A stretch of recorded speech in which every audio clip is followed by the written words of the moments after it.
hacer cuando no puedo seguir y faltan fuerzas en mí. Puedo a la mesa venir y puedo el pan compartir. Es Jesús el pan de vida,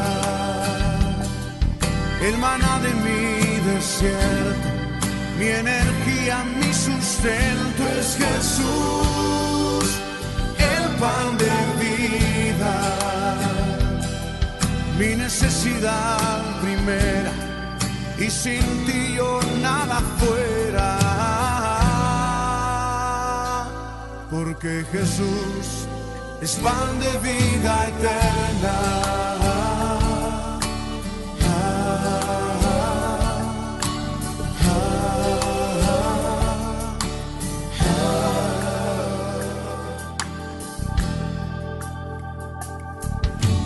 Cuando flaquea mi fe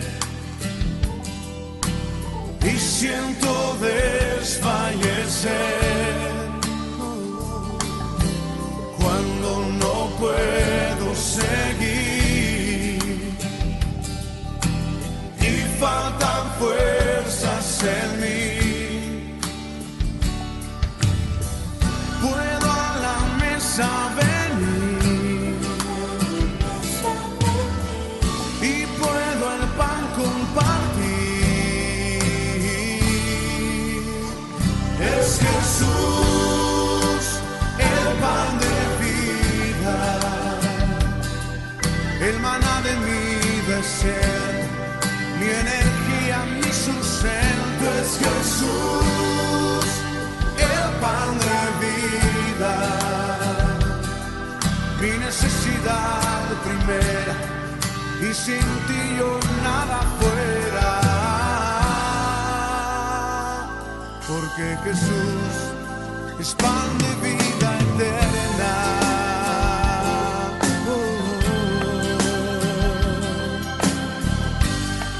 Eres el pan de vida eterna, Jesús. Eres lo que mi alma necesita. Es Jesús el pan de vida, el maná de mi desierto, mi energía, mi sustento. Es Jesús el pan de vida, mi necesidad primera, y sin ti yo nada fuera.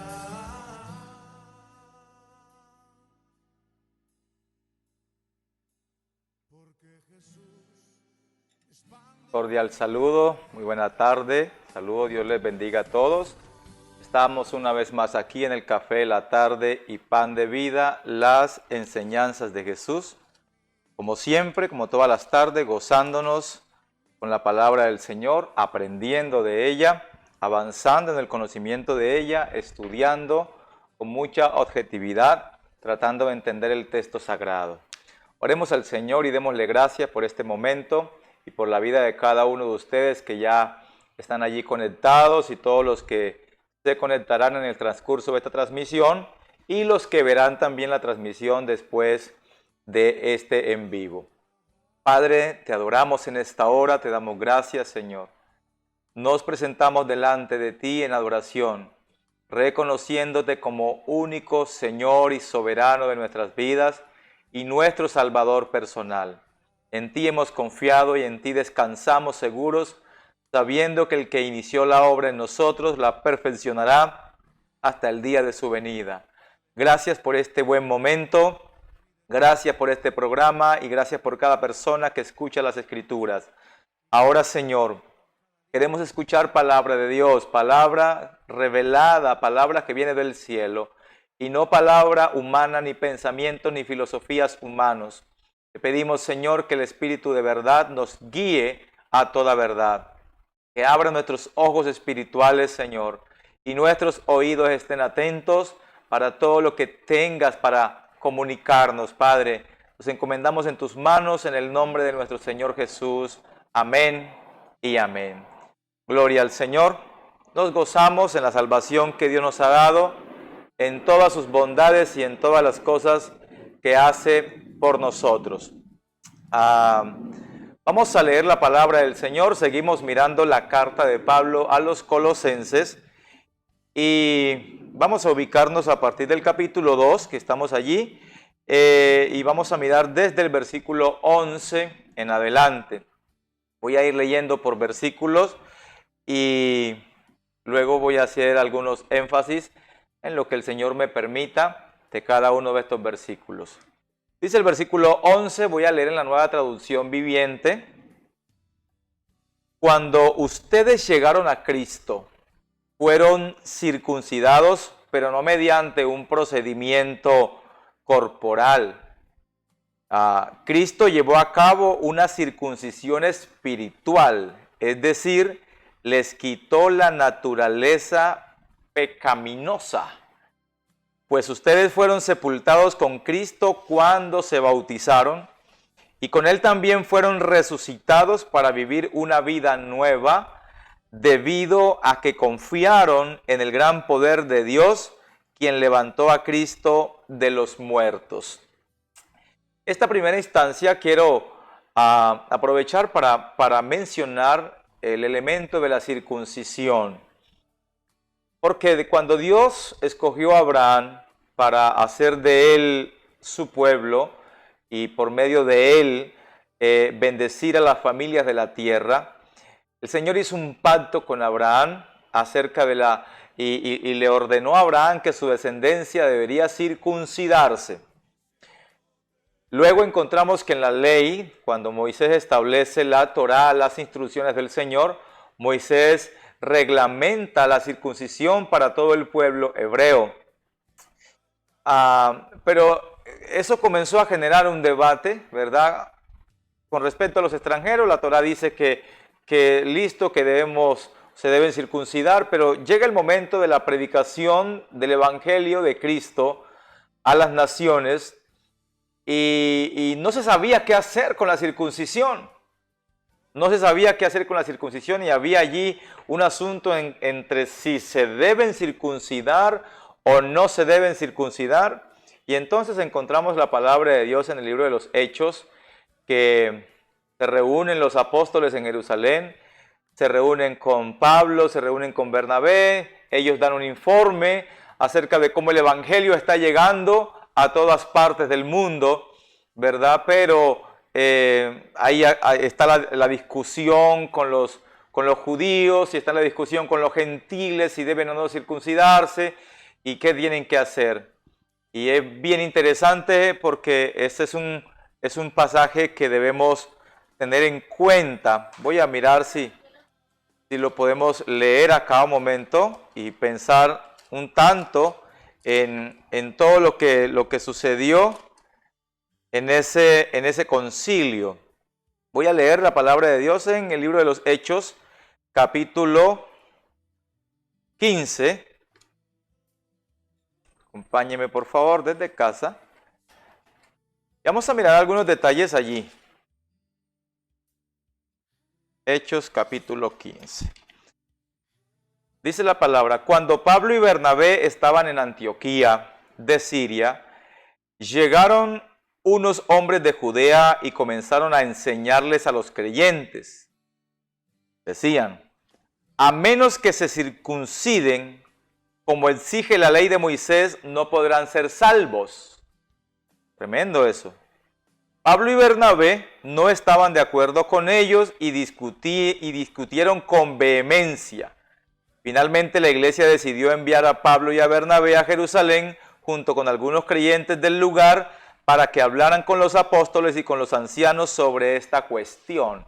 Mire que la discusión allí era que si no hay circuncisión, no hay salvación, decían estos hermanos judíos que están predicando el evangelio. Pero cabe anotar, amados míos, que Pablo y Bernabé eran judíos de nacimiento. Bueno, judíos, eran israelitas, eran hebreos y guardaban la ley del Señor. ¿Ve? Pero son Pablo y Bernabé los que no están de acuerdo con la postura de estas personas al decir que si no se circuncidan no hay salvación. Porque Pablo predica el evangelio de la gracia del Señor. De esa salvación por la gracia, no por las obras de la carne, no por las obras de la ley, no por lo que pueda o no hacer con respecto a lo que la ley de Moisés ha enseñado, sino por lo que puedo entender de Cristo y cómo recibo esa gracia en mi vida, acepto esa fe y obedezco lo que el Señor dice. Entonces dice la palabra en el versículo 3 que la iglesia los envió a Jerusalén para que hablasen con el resto de los discípulos, los apóstoles de Cristo, para que aclararan este asunto. Dice, la iglesia envió a los delegados a Jerusalén, quienes de camino se detuvieron en Fenicia y Samaria para visitar a los creyentes. Les contaron para alegría de todos que los gentiles también se convertían. Cuando llegaron a Jerusalén, toda la iglesia, incluidos los apóstoles y los ancianos, dio la bienvenida a Pablo y a Bernabé, quienes les informaron acerca de todo lo que Dios había hecho por medio de ellos. Pero después, algunos creyentes que pertenecían a la secta de los fariseos se pusieron de pie e insistieron: los convertidos gentiles deben ser circuncidados y hay que exigirles que sigan la ley de Moisés. Esto es bien interesante porque podemos notar aquí, amados míos, que entre los creyentes de Jesús, de Yeshua, del Mesías, entre los creyentes de Jesús, habían unos que todavía pertenecían a la secta de los fariseos. O sea, pertenecían a esa creencia de que la salvación se podía obtener únicamente revisando las instrucciones de la Torá y solamente guardando la ley. Así que el asunto o era por las obras de la ley o era por la gracia de Dios manifestada en Jesucristo. Y esa es la discusión. Este grupo, esta pequeña o esta minoría de la secta de los fariseos están allí en el concilio, hacen parte de los creyentes de la iglesia y están debatiendo este asunto.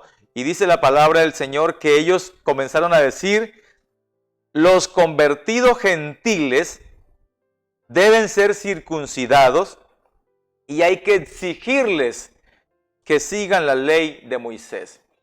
Parece ser que esta es una discusión que todavía en el pleno siglo XXI la iglesia sigue batallando y sigue luchando con esta situación. Los creyentes en Jesús, todavía hay estos debates tremendos, aunque la palabra de Dios ha dejado un precedente y los apóstoles interpretaron a Jesucristo y enseñaron a Jesucristo. Todavía hay esa inclinación a que si no se cumple rigurosamente estas cosas de la ley, entonces no hay salvación.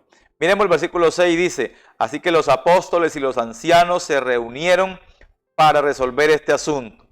En la reunión, después de una larga discusión, Pedro se puso de pie y se dirigió a ellos de la siguiente manera. 2 puntos. Hermanos, todos ustedes saben que hace tiempo Dios me eligió de entre ustedes para que predicara a los gentiles a fin de que pudieran oír la buena noticia y creer en Dios. Dios conoce el corazón humano y Él confirmó que acepta a los gentiles al darles el Espíritu Santo, tal como lo hizo con nosotros, los judíos o los hebreos. Él no hizo ninguna distinción entre los hebreos y ellos, pues les limpió el corazón por medio de la fe. Les limpió el corazón por medio de la fe, dice la palabra aquí en el versículo 9. Versículo 10. Entonces, ¿por qué ahora desafían a Dios al poner cargas sobre los creyentes gentiles con un yugo que ni nosotros ni nuestros antepasados pudimos llevar? ¿Por qué? con un yugo que ni nosotros ni nuestros antepasados pudimos llevar. Y está hablando el apóstol Pedro de todo este entramaje de la Torá de Dios, que tiene un propósito maravilloso y que la palabra de Dios dice que la ley de Dios es buena. Pero tenemos que entender hacia dónde se dirige el apóstol y los apóstoles, cómo interpretaron el mensaje de Jesús, para que nosotros, los no hebreos, los de todas las nacionalidades, podamos también tener en Jesucristo salvación y vida eterna por la fe. Entonces dice la palabra en el versículo 11, nosotros creemos que todos somos salvos de la misma manera, o sea, por la gracia no merecida que proviene del Señor Jesús. Todos escucharon en silencio mientras Bernabé y Pablo les contaron de las señales milagrosas y maravillas que Dios había hecho por medio de ellos entre los gentiles. Cuando terminaron, Santiago se puso de pie y dijo, hermanos, escúchenme. Pedro les ha contado de cuando Dios visitó por primera vez a los gentiles para tomar de entre ellos un pueblo para sí mismo. Y la conversión de los gentiles es precisamente lo que los profetas predijeron, como está escrito. Después yo volveré y restauraré la casa caída de David y reconstruiré sus ruinas y la restauraré para que el resto de la humanidad busque al Señor, incluido todos los gentiles, todos los que he llamado para que sean míos.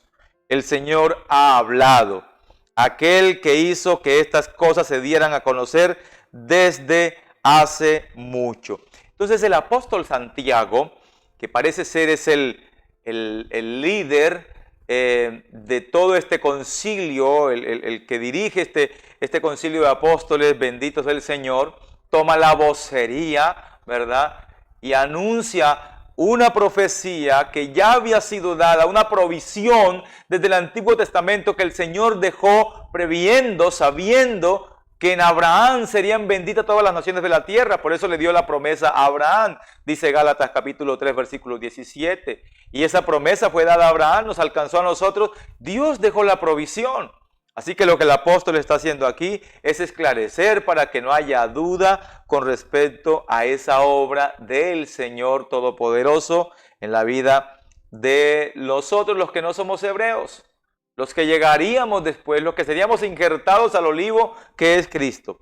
Versículo 19 dice, y mi opinión, esto lo dice el apóstol Santiago, y mi opinión entonces es que no debemos ponerles obstáculos a los gentiles que se convierten a Dios.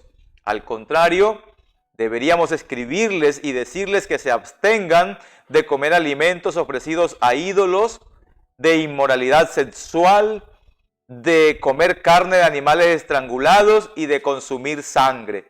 Pues esas leyes de Moisés se han predicado todos los días de descanso, o sea, todos los Shabbat, se han predicado en las sinagogas judías de cada ciudad durante muchas generaciones. Entonces los apóstoles y los ancianos, junto con toda la iglesia de Jerusalén, escogieron delegados y los enviaron a Antioquía de Siria con Pablo y Bernabé para que informaran acerca de esta decisión. Los delegados escogidos eran dos de los líderes de la iglesia, Judas, también llamado Barsabas, y Silas. La carta que llevaron decía lo siguiente, abro comillas, nosotros los apóstoles y los ancianos, sus hermanos de Jerusalén, escribimos esta carta a los creyentes gentiles de Antioquía, Siria y Cilicia. Saludos.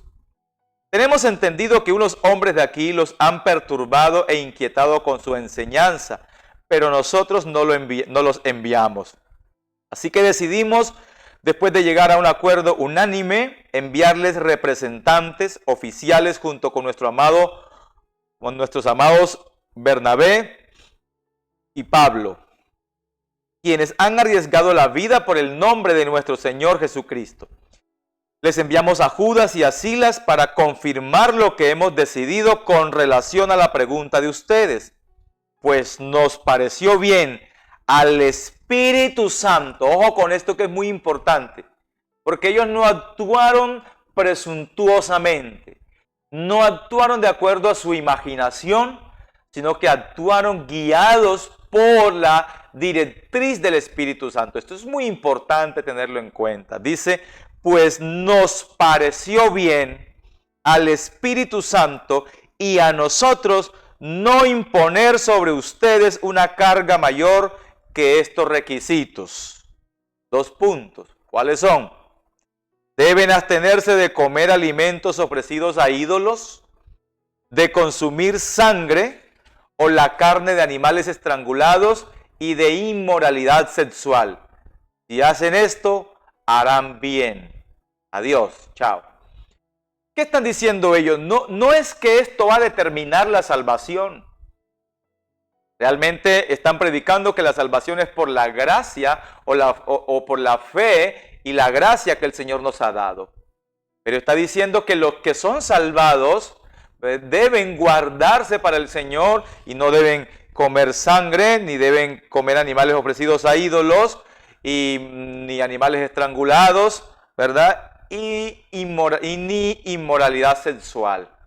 Todo lo que son inmoralidades sexuales o concupiscencias, porque todo, dice el apóstol Santiago, que todos los deseos brotan, o los malos deseos brotan de la concupiscencia del ser humano. Así que lo que nos están pidiendo los apóstoles es que nos abstengamos de todos los deseos pecaminosos del ser humano, de nuestra carne.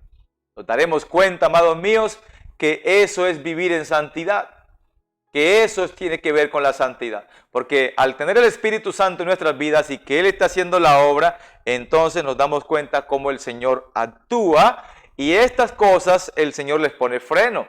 Son los deseos pecaminosos de la carne, pero a través del Espíritu Santo podemos vencerlos. Ahora, volviendo entonces a Colosenses, el apóstol Pablo les está diciendo a los hermanos de Colosas que no hay problema con la circuncisión, porque hay unos judíos que están tratando de que la iglesia de Colosas, o de enseñarle a la iglesia de Colosas que se tienen que circuncidar, que tienen que ir para que les corten el prepucio de sus genitales, porque si no, no tienen salvación.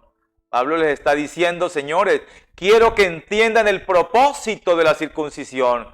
El propósito de la circuncisión era una sombra, era mostrarles una sombra, la sombra de la pureza, de la limpieza, de la santidad del alma, del corazón. La Biblia nos enseña, los profetas nos enseñaron, circuncidad pues el prepucio de vuestro corazón. Desde el Antiguo Testamento ellos vienen llamando al pueblo al arrepentimiento, a hacer tevilá. Circuncidad pues el prepucio de vuestro corazón y no endurezcáis vuestra cerviz.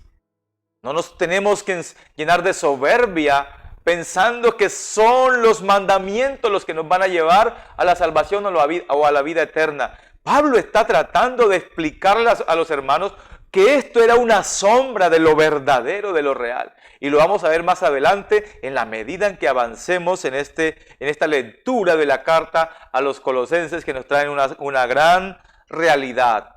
Ahora observemos que él está diciendo a partir del versículo 12, dice, pues ustedes fueron sepultados con Cristo cuando se bautizaron. Y con Él también fueron resucitados para vivir una vida nueva, debido a que confiaron en el gran poder de Dios, quien levantó a Cristo de los muertos. Otro elemento bien importante que aparece entonces aquí en escena es que el bautismo para nosotros tiene un gran sentido espiritual, mis estimados hermanos. El bautismo es muy importante. Hay personas, amados, que han pasado por el bautismo sin ni siquiera entender lo que han hecho.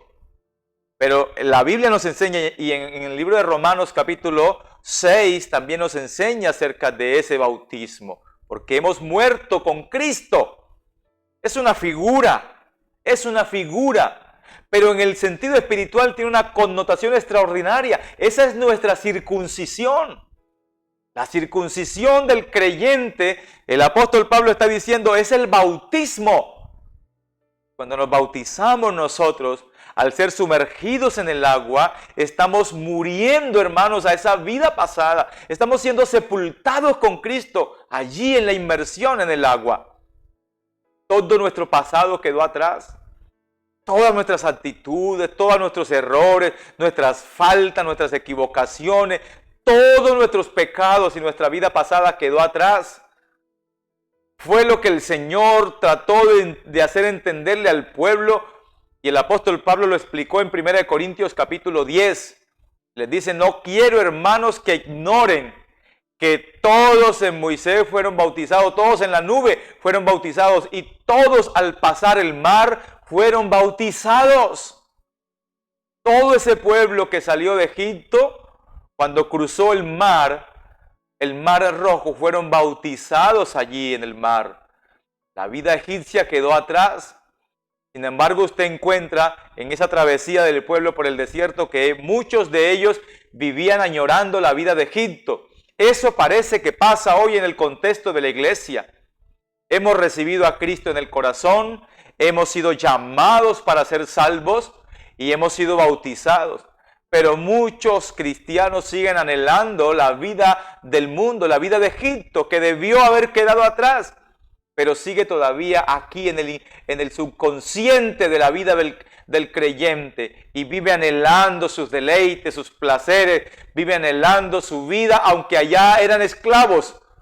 El Señor los llamó a la libertad, pero ellos siguen anhelando todavía su vida pasada de Egipto. Entonces tenemos que entender que el bautismo para nosotros es nuestra circuncisión. Hermanos, nosotros no somos incircuncisos. Si fuéramos incircuncisos, estaríamos impuros, estaríamos sucios. Somos circuncidados porque nos arrepentimos, y al descender a las aguas, al ser sumergidos en las aguas, literalmente, en un sentido espiritual, morimos a nuestro pasado. Y al resucitar o al salir de las aguas, hemos resucitado con Cristo para vida nueva. Veamos cómo lo ilustra el apóstol Pablo aquí. Entonces dice: pues ustedes fueron sepultados con Cristo cuando se bautizaron, y con Él también fueron resucitados para vivir una vida nueva, debido a que confiaron en el gran poder de Dios, quien levantó a Cristo de los muertos. Quiero culminar con esto diciéndoles a todos mis amados hermanos que me escuchan, que hemos confiado plena y absolutamente en el poder del Señor, de Jesús. Confiamos en el poder de Dios que levantó a Jesús de los muertos.